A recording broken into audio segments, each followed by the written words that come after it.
Hello everyone, and today we are going to be doing a deck tech for Araumi of the Dead Tide. Araumi is a Dimir 1 Merfolk Wizard 1/4 with tap exile cards from your graveyard equal to the number of opponents you have. Target creature in your graveyard gains Encore until end of turn, and the Encore cost is equal to the mana cost. So this deck, just to break it down, is going to be a budget deck, and when I use my examples in this, we are going to assume that the Encore effect is you in a pod of 4, so you're always going to have 3 opponents, and that's how we're going to base all of our Encore effects and our reasoning and logic. So jumping into it, we have our dual lands. We are running 8 duels, Command Tower as a staple. Sunken Hollow is there because we're going to have a lot of basics on our deck, and if we can get it kind of untapped, that's always a good thing, and even turn 1 it's not bad. Watergrave is always going to be there to shotgun something if we need it. Drowned Catacomb is going to be a check with the same logic as Sunken Hollow. Morphic Pool, we're always going to assume that we're in a pod of 4 for EDH, so you're always going to have the 2 or more opponents unless it's very late game, and by then you've definitely killed 2 people and it will not come in untapped at that point. Then we have Temple of Deceit for a scry land that enters tapped, and we have Fetid Pools for an island swamp that we could also cycle away. Sunken Ruins is there as a fine filter piece to get the colors we need in the combination we need it. Budged is there to come and tap and to exile all cards from an opponent's graveyard to also tap for a black mana. Evolving Wilds is here to tap to search our library for a basic land and put it on the field tap, which is just kind of some decent color fixing, especially for a budget brew. The Thalia Drownyard is there to tap for a colorless and then pay a Dimir and 1 to make ourselves mill 3, and if we need to, really any player, but typically ourselves. Ghost Quarter is there to tap for a colorless and get rid of problematic lands. Myriad Landscape is there to kind of ramp us if we need it. It's always like a good turn 1, and there's not much ramp in Dimir, so we kind of need all the help we can get. Temple of the False God is also there, kind of for the same reason as Myriad Landscape, is that there's not much ramp in Dimir, so we kind of need all the help we can get, and once you have 5 lands, this will ramp you to 6 mana. We're coming in with our basics with 11 swamps and 10 islands. The fact that there's snow cover doesn't matter, that's just an art preference. And if you look at our center chart, you can see that we have slightly more black costed cards in our decks, hence the 1 extra swamp. And if you look into our middle bottom graph, you can see that our average CMC is going to be kind of about 2-ish to 4 or 5. So anywhere between 2 to 4 or 5 is generally going to be our average CMC for the deck, hence why we're running 36 lands. For 2 mana, we have Dimir Signet, which is always going to pay 1 and then tap for both our colors. Talisman is kind of the same thing, except we don't need the tap or filter. It's either going to give us 1 straight out mana, or it's going to hurt us to give us 1 or the other color. Soul Ring's kind of an include for all decks, so we're not even going to go into that.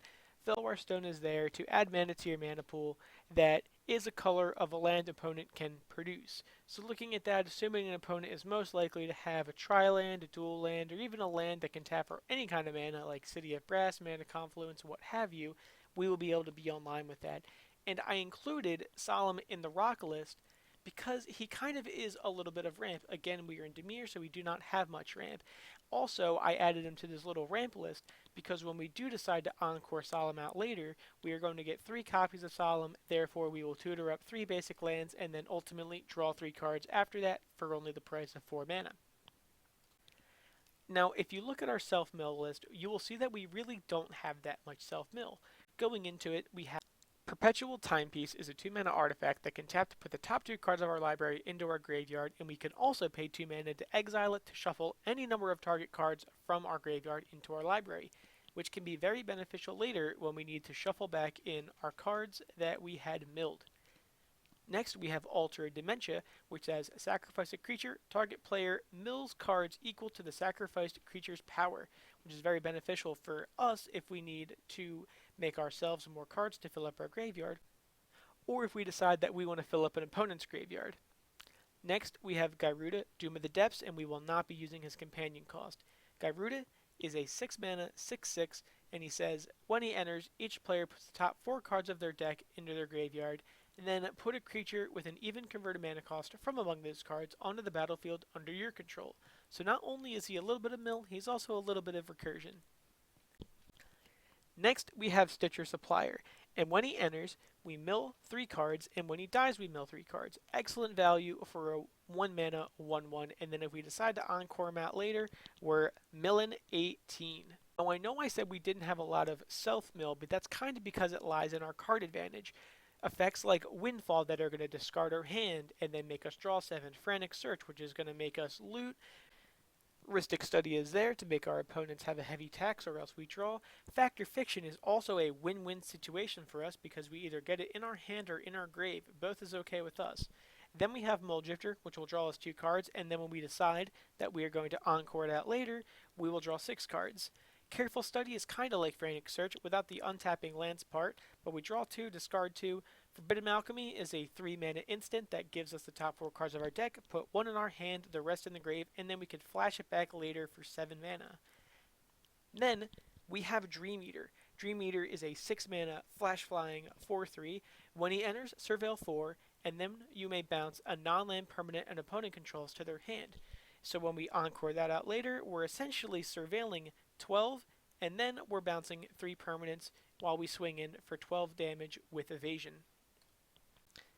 So now we have our Grave Tutors. We have Entomb, which is a 1 mana instant that'll just bin a card. We have Buried Alive that will bin 3 creatures. And then we have Gravebreaker, Lamia, and Corpse Connoisseur. The point of both of these cards is that they will be able to tutor for a creature, and then when we encore them out later, we will be able to tutor for even more creatures, therefore continuing our value and giving us an even better spot. Now we have non-creature interaction. So we have Counterspell, which is a classic to counter a spell. We have a Swan Song, which will counter an enchantment, instant, or sorcery. The fact that they get a blue bird really isn't that big of a deal, but that 1 mana cost is looking very nice. Cyclonic Rift is a 7 mana one-sided board wipe. Reality Shift is going to be a 2 mana instant to exile a creature and then have its controller manifest the top card. Could be problematic, but most likely they'll just hit a land or something like that, and it'll be a 2/2 forever. Pongifies a 1 mana to kill a creature. They get a 3/3 ape, but most likely that 3/3 ape is way better than whatever they had before. Then for our only hard nuke, we have Life's Finale, which says destroy all creatures, then search an opponent's library for up to 3 creature cards, and then put them into the graveyard and shuffle their deck. That is there to help us with other reanimation effects we may have later. Now we have our creature interaction. Plaguecrafter and Fleshbag Marauder are there to enter and then each kill a creature, and then when we encore them later, we will sacrifice each copy, therefore making each opponent sacrifice 3 creatures. Massacre Worm has a similar effect, where he's a 6 mana 6/5, and when he enters, creatures your opponents control get -2/-2, and then whenever a creature an opponent control dies, that player loses 2 life. When we encore him out later, each creature our opponent control is going to get -6/-6, and then when they die, their opponents will lose 6 life. Very good effect. Then we have Agent of Treachery. He will enter to steal a permanent. We'll encore him out later to steal 3 more permanents. His bottom effect isn't really relevant, but it could be. You never know. Kage has a similar effect, however, instead of entering, it's a death trigger. When Kage dies, Kage will steal a permanent, and then when Kage is encored and the copies die, we'll steal 3 more creatures. Noxious Gearhulk is there to enter to kill a creature and then gain you life. We will encore him out later to gain even more life and kill even more creatures. Cavalier of the Night has a similar effect, but he is kind of there to make you sacrifice the tokens you were going to sacrifice anyway to kill even more creatures. He also has the bottom effect that says when he dies, return target creature card with CMC 3 or less from your graveyard to the battlefield for even more recursion to get back our Plaguecrafters, Fleshbag Marauders, and our other small boys. Next we have Ravenous Chupacabra, which is a little baby version of Noxious Gearhulk. He'll enter, he'll kill a creature, he'll get encored, he'll kill 3 more creatures. Excellent effect for just 4 mana. Now we have our value creatures. Our value creatures don't have any big bomby effects that go with our opponent's board states, but more or less our opponents themselves or giving us big attacks. Scarab Guide says, at the beginning of your upkeep, each opponent loses X life and you scry X, where X is the number of zombies you control. Not super relevant to our deck, but we do have some zombies, but that's not really why we're running them. We're running them for his activated ability, which says 4 mana, exile target creature from a graveyard, then you make a 4/4 black zombie copy of that, and then if he dies, you're just going to get him back in a little bit. So that's going to help us recur our opponent's creatures in their graveyards, and also get our creatures back. Havengold Lich is going to be a 5 mana 4/4, which is going to let us pay 1 mana and then cast the creatures in our graveyard. So if we're not ready to encore them quite yet, Havengold Lich is an excellent idea to have in, just so we can get them back on the field and then taking again. Wonder is a card that we're never going to have leave the graveyard. It is a 4 mana 2/2 with flying, which is going to always give our creatures flying, so long as it's in the graveyard and we have an island. Next, we have Body Double. Body Double enters the battlefield as a copy of any creature in our graveyard. Body Double is kind of our wild card. It's a 5 mana, but enters as a copy of any creature in a graveyard, which is kind of good when we're milling, especially when we encore it out later. We can have the 3 copies each enter as something separate and get the best triggers and the best value from each of them. Next, we have Grave Titan, a 6/6 for 6 with Death Touch. When he enters the battlefield or attacks, you make 2/2/2 zombies. So when you decide to encore him out later and you get 3 copies of him, you are then going to make 6 zombies on enter and then 6 more when you attack. Next, we have Vindictive Lich, a 4 mana 4/1. When Vindictive Lich dies, choose one or more. Each mode must target a different player. He says, target opponent sacks a creature, target opponent discards 2, or target opponent loses 5 life. Not very great by himself, however, he is very, very good when you decide to encore him out. Since he is a 4/1, no one's going to want to swing into him, nor really block him, unless they have tokens. So when he does die, you're going to get all of the good death triggers that he can offer. Next, we have Gonti, Lord of Luxury. So Gonti's going to enter the battlefield, and he's going to let us start playing our opponent's deck. He's going to enter and exile the top 4 cards of our opponent's deck, and we will choose one and exile it face down. And then we can cast it using mana of any color to cast it. Then when we encore him out later, we will dig 12 into their deck, take the 3 best options, and then we will always have them for when we need them. Next, we have Sepulchral Primordial. He is a 7 mana 5/4 with Intimidate, and when he enters the battlefield, for each opponent, you may put 1 target creature from the player's graveyard onto the battlefield under your control. A good enough effect, but then, when we encore him out later, we are going to get 3 creatures, and we will keep them. Next, we have Kukusho the Evening Star. 6 mana, flying 5/5. When he dies, each opponent loses 5 life, and you gain life equal to the life lost this way.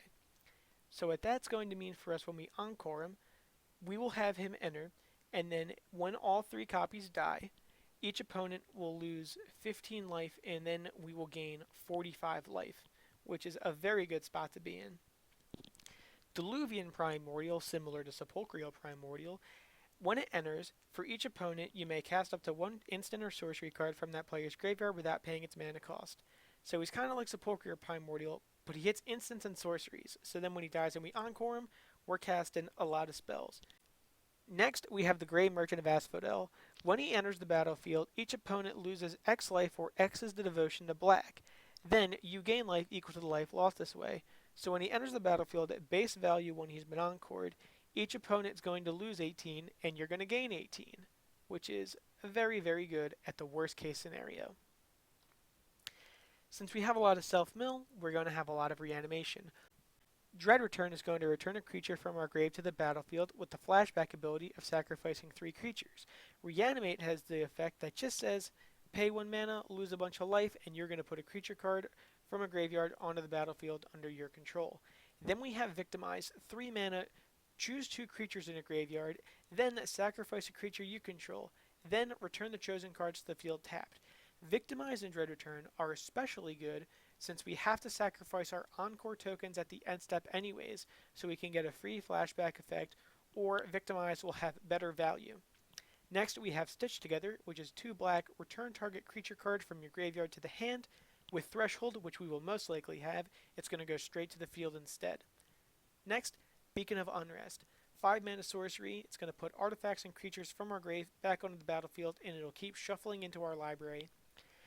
Then we have a 2 mana Animate Dead, just the same thing as Reanimate without the loss of life, and the creature will get -1/-0. Now for the unique one, we have Extract from Darkness, 5 mana. Each player puts the top 2 cards of his or her library into the graveyard, then put a creature card from a graveyard onto the battlefield under your control. Very unique effect. 5 mana, each player mills 2. Then you choose any creature in any graveyard and put it back. It doesn't have to be milled just like Garuda, but just straight back to the field. Now we kind of have the spicy parts of the deck, the cards that are like the really special cards of the deck. So we have Teferi's Veil and Sundial of the Infinite. So Teferi's Veil says, when any creature you control attacks, it phases out at the end of combat. Sundial of the Infinite says, pay 1 mana, end the turn, activated only during your turn. What's special about these cards in this Encore deck is since they phase out in the turn or the turn's going to end, that means that we don't have to lose them at the end step, since we're never going to get to that end step. With Teferi's Veil, they'll be phased out, so we won't lose them, and with Sundial, we don't get to the end step, therefore we keep the tokens. Then we're going to have our Blink engines. We're going to have Thassa and Conjurer's Closet.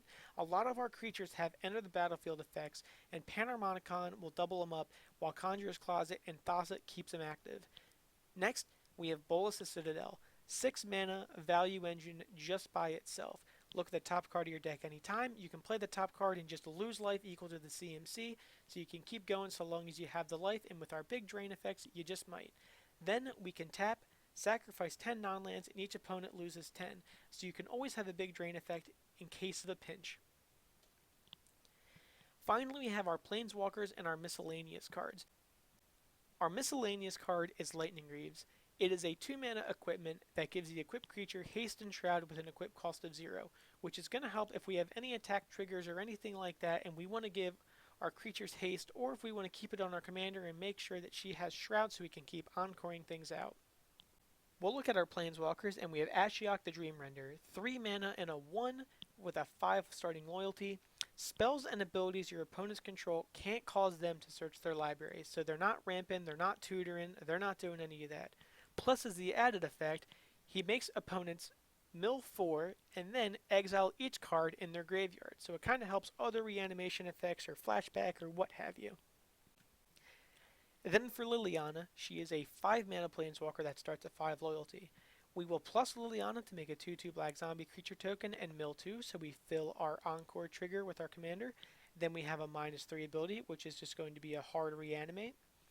And then we have her -7 ability, which is a hard nuke.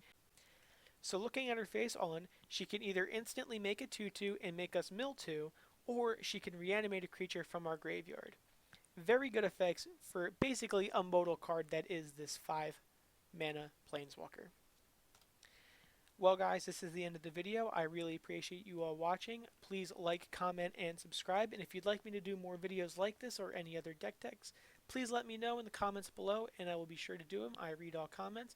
Thank you guys for watching. Remember to please subscribe to my channel and I will see you all next time. Thank you again and have a good day.